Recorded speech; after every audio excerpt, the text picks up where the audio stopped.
நம்மளுடைய திருச்சி மாவட்ட எர்த் மூவர்ஸில் இருக்கக்கூடிய நண்பர்கள் எல்லாருக்கும் இந்த ரேட்டு வந்து பார்த்தீங்கன்னாக்க இது வந்து பழைய ரேட்டு. இந்த பழைய ரேட்லேருந்து நம்ம புதிய ரேட்டு வந்து நிர்ணயிச்சிருக்கோம் அப்படின்னாக்க மற்றவங்களே வாழ வச்சுட்டு வாழணும் அப்படின்றது தான் நம்மளோட சங்கத்தினுடைய முதல் குறிக்கோளே.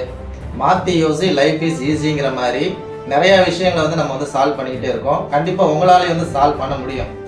இந்த மனதில் இருக்கக்கூடிய இந்த இருக்க நிலைன்னு சொல்லுவாங்க இல்லையா, அந்த இருக்க நிலையை வந்து நம்ம கிளியர் பண்ணிட்டாலே எல்லா விஷயங்களும் வந்து நம்ம சக்ஸஸாக வந்து ரன் பண்ண முடியும். ஒரு பழமொழி ஒன்று இருக்குது, ஏமாறுறவங்களை விட ஏமாத்துறவங்க புத்திசாலியா இல்லை ஏமாத்துறவங்க தான் புத்திசாலியா? யார் வந்து நம்மளுடைய பழமொழிக்கு வந்து ஆதாரமாக சொல்லுவாங்க, யார் வந்து ஏமாறுறானோ அவன் தான் குற்றவாளிம்பாங்க, ஏமாத்துறவனை வந்து குற்றவாளின்னு சொல்ல மாட்டாங்க. நம்ம இந்த வாழ்வாதாரங்கிற ரேட்டில் வந்து நம்ம ஏமாந்துட்டோம்னா குற்றவாளி நாம தான். நண்பர்களுக்கு தெரியாத விஷயம் ஒன்றும் இல்லை.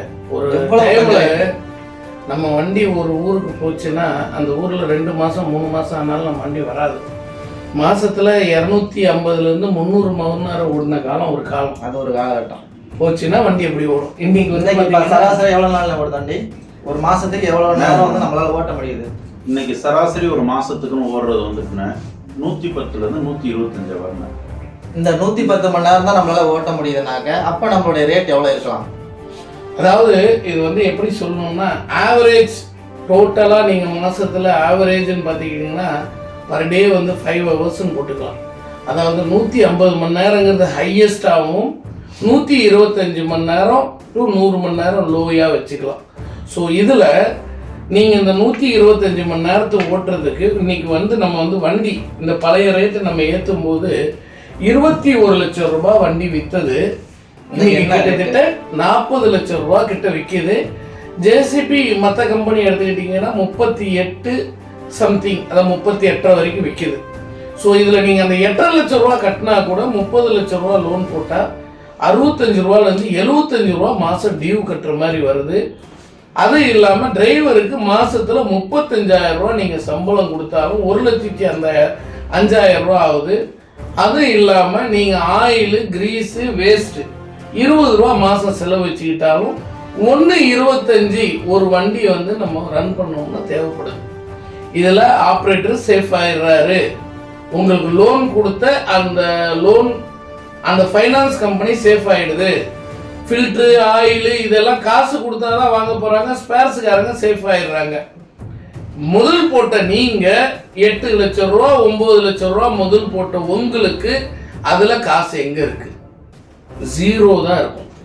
உங்களை வச்சு தான் பல பேர் வந்து வாழ்ந்துக்கிட்டு இருக்காங்க. நீங்கள் தான் என்ன பண்ணுறீங்க, ஓன்றுங்கிற இதில் நிலையில் இருந்துட்டு டீசலுக்கு லாபத்தை சம்பாரிச்சு கொடுக்குறீங்க, ஒர்க் ஷாப்புக்கு லாபத்தை சம்பாரிச்சு கொடுக்குறீங்க, ஃபைனான்ஸ்காரங்களுக்கு லாபத்தை சம்பாரிச்சு கொடுக்குறீங்க. இப்படி பிரித்து பார்த்தீங்கன்னா உங்கள் கையில் என்ன நிற்குங்கிறது நமக்கே தெரியுது. ஸோ அதனால தான் நம்மளுடைய சங்கத்தில் வந்து இந்த அளவுக்கு வந்து ஒரு டிஃப்ரெண்ட்டான ஒரு கண்ணோட்டத்தில் போகணும். அதே போல் யாரும் வந்து ஸ்ட்ரகிள் ஆகக்கூடாது. மெயினாக நம்ம சங்கத்தில் பார்க்கக்கூடிய விஷயமா இதுதான். உரிமையாளர்கள் வந்து எந்த விதத்துலையும் வந்து டிஸ்டர்பன்ஸ் ஆகிடக்கூடாதுன்ற அளவில் தான் நம்மளும் வந்து ஸ்டெப் எடுத்துகிட்டே இருக்கோம். நம்ம வந்து போய் ஃபைட் பண்ணி வந்து இந்த விலையை வந்து நம்ம தீர்மானம் பண்ணலை. யாருடைய மனசும் பாதிக்காமல் கஸ்டமருக்கு புரிய வைக்க வேண்டியது எல்லாருடைய கடமையும் இருக்குது. இன்னைக்கு வந்து கஸ்டமர்ஸ் இதில் இன்னொரு முக்கியமான விஷயம் என்னென்னா, நம்ம இந்த விலைப்பட்டியல் ஏற்றும் போது உங்களுக்கு தெரியும் 1300 ரூபா நம்ம நிர்ணயிக்கும் போது ஐயோ 1300 ரூபாயா இது எப்படி சாத்தியம்னு சொல்லி சொன்னாங்க. அப்போ இன்னைக்கு வந்து 1200 ரூபாங்கிறது 100 ரூபா நீங்க ரிடக்ஷன் கொடுக்கலாம் நம்ம சொல்லி 1200 ரூபாங்கிறது பட்டி தொட்டிலெல்லாம் வந்துருச்சு. இன்னைக்கு நம்ம என்ன பண்ணிருக்கணும், ரொம்ப அதிகமா எல்லாம் செய்யல. இவங்க கிட்டத்தட்ட ஒரு 20 லட்சம் ரூபாய் ஏறி இருக்கு வண்டி விலை. 20 லட்சம் ரூபாய் ஏறி இருக்கிறது நம்ம வந்து என்ன பண்ணிக்கணும், 200 ரூபா தானே ஏற்றிருக்கிறோம் மணிக்கு. 200 ரூபாய், வெறும் 200 ரூபாய் தான் மணிக்கு ஏற்றிருக்கு எல்லா வண்டிக்கும். பேக்கல் ஓடுறதுக்கு 200 ரூபாய், மினி எஸ்கேவேட்டருக்கு 200 ரூபாய், 140க்கு 200 ரூபாய், 200க்கு 200 ரூபாய், 230க்கு 200, எல்லாத்துக்குமே காமனா. மாச வாடகையும் அதே போல. என்னைக்குன்னு நம்ம திருச்சியில வந்து 2000த்துல போட்டு அந்த காவேரி பாலம் போடும்போது 80,000 ரூபாய்க்கு கொடுத்தாங்க, 85,000 ரூபாய். இன்னைக்கு அதே 80,000 ரூபாய் 75,000 ரூபாய்க்கு மாச வாடகை ஓட்டுறீங்க. 1,40,000 ரூபாய் வந்து மாச வாடகை நம்ம நிர்ணயிச்சிருக்கிறோம். ஒவ்வொரு வண்டிக்கும் மாச வாடகையும் ஏத்துறதே இல்லை. அப்ப எப்படி வந்து ஒரு ஓனர் வாழ்வோம்? அவங்க குடும்பம் எப்படி இருக்கும்? அவங்க பிள்ளைங்க எப்படி படிப்பாங்க? அந்த முதல் போட்டவர் எப்படி நல்லா இருக்க முடியும்? ஸோ யோசிச்சு பாருங்க. அதுக்காக தான் நம்ம வந்து இந்த ரேட்டை அறிவிச்சிருக்கிறோம். கொடி விரைவில் ஒரு மாபெரும் போராட்டம், அதாவது போராட்டம்னா நம்ம போய் கொடி பிடிச்சி யாரு கூடயும் சண்டை போட வேண்டாம், ஒன்றும் போட வேண்டாம். அமைதியான முறையில் நம்ம எல்லாரோட வண்டியும் ஒரு இடத்துல கொண்டு வந்து வச்சு நம்மளுடைய கஷ்டத்தையும் நம்மளுடைய ஏன் நம்ம இந்த சூழ்நிலைக்கு தள்ளப்பட்டோங்கிறதையும் அமைதியாக ஒரு 3 நாள் நம்ம வண்டிகளெல்லாம் நிறுத்தி நம்மளுடைய கஷ்டத்தை எடுத்து சொல்லி கவர்மெண்ட்டுக்கும் சரி நம்ம கலெக்டருக்கும் சரி மனு கொடுத்து இதை வந்து அமல்படுத்தலாம். இப்போ ஒரு சில பகுதிகளெல்லாம் அமலுக்கு வந்துருச்சு, கேள்விப்பட்டிருப்பீங்கன்னு நினைக்கிறேன். மணச்சனூர் பகுதி, அதே போல் நம்ம வாழவந்தான் கோட்டை அந்த பகுதியிலையும் ஒரு சில நண்பர்கள் நம்ம விலையை ஏற்றணுன்னே ஏற்றிட்டாங்க. ஸோ இது எல்லாமே உங்களுடைய நலனை நாங்கள் கருத்தில் கொண்டு தான். நீங்கள் ரொம்ப சஃபர் ஆகக்கூடாது, வாழ்க்கையில் போகிற போக்கில் டியூ கட்டிட்டு போகணும், எந்த ஒரு கஷ்டமும் வேண்டாம். அண்ணே ஆவரேஜாக அந்த 150 மணி நேரம் தான் இன்றைக்கி வந்து அதிகமாக ஓடுது வண்டி, அதுக்கு மேலே வந்து ஓடுறதுக்கு வாய்ப்பு இல்லாமல் இருக்குது. அப்படியே ஓடினாலும் பேமெண்ட் கம்மி தான், அந்த மாதிரி தானே சுச்சுவேஷன் இருக்குது. ஸோ நீங்கள் சராசரி வந்துட்டு பார்த்தீங்கன்னாக்கா ஒரு வருஷத்துக்கு நீங்கள் ஆவரேஜ் எடுக்கும்போது 90 ஹவருக்கு மேலே எந்த வண்டியுமே இப்போ வரைக்கும் வரல. 140 மணி நேரம் ஓட்டுறாங்க, 130 மணி நேரம் ஓட்டுறாங்க, 70 மணி நேரம் ஓட்டுறாங்க.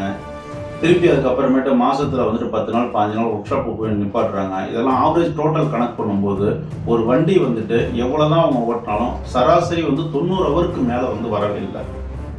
இதை வந்து நம்ம வந்துட்டு வண்டி ஓனர்ஸ் எல்லாருமே நம்ம வந்துட்டு முதல்ல அதை யோசிக்கணும்.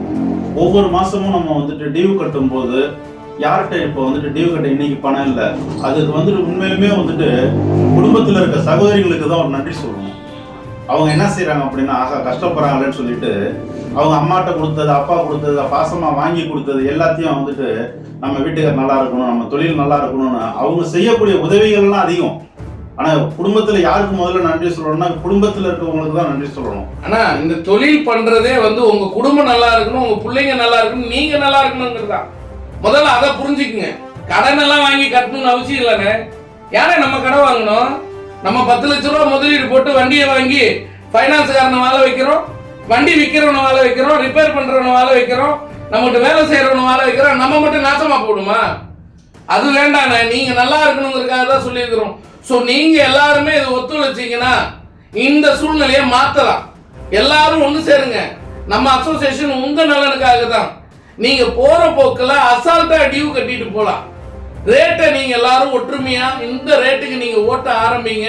இதுதான் எங்க சங்கத்தோடைய ரேட்டு அப்படின்னு சொல்லி நீங்க சொல்லி நம்ம சங்கத்துல என்ன தீர்மானம் பண்ணியிருக்கோம் அதுக்கு நீங்க வாங்க, அந்த ரேட்டுக்கு ஓட்டுங்க.